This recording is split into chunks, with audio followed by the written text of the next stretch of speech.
Hi everyone, Justine Froelker here, and it's Therapy Thursday. I actually had a question that I wanted to address on this week's Therapy Thursday that came in from one of the pages that I manage from Rising Ever Upward.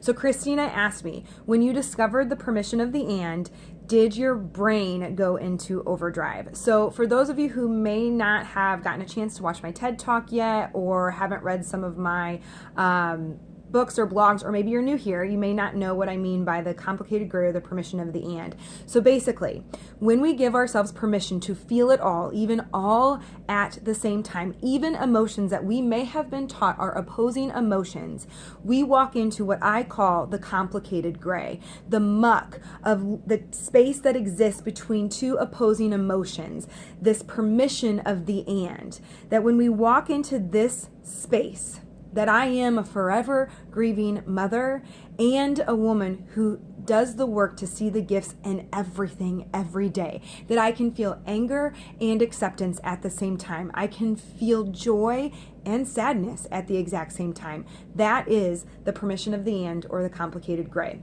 So Christina asked, did your brain go into overdrive? Resounding, yep, absolutely.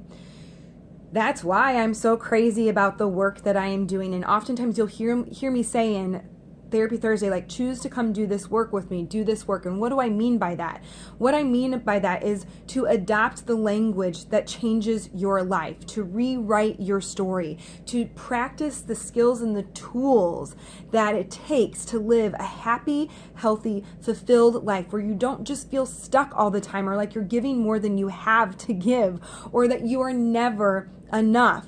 This work includes the things that I do in self-care. So to keep my brain from going into overdrive when it comes to living in the freedom and the magic and the clarity and the healing of the permission of the and, I must behave in a way that I am taking care of my soul. That includes my affirmations, my prayer, my faith, my meditation, my moving my body, my feeding my body good foods and drinking enough water. I mean, it's the whole freaking picture. Is it a pain in the ass?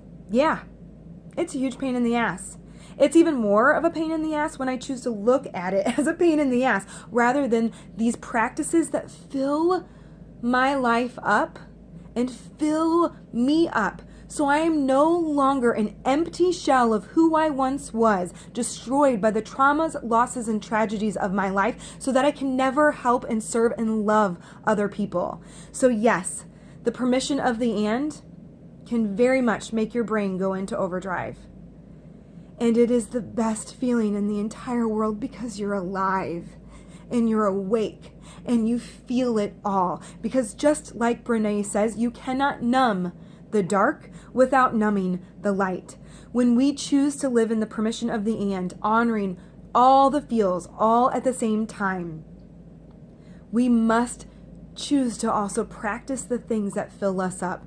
It is there that we will find our clarity, our magic, and our healing. What are you doing today to recoup, to fill up, to cope in a healthy way with your brain being on overdrive, because you are finally giving yourself permission to live in the and? Thanks for being here. If you found this helpful, please share it with someone who it might help. Make sure to like it here on YouTube, and make sure to subscribe so you never miss a Therapy Thursday or some of our upcoming videos, because we're adding to the schedule and I'm super excited about it. So thanks so much for being here, and I'll see you next week on Thursday for Therapy Thursday.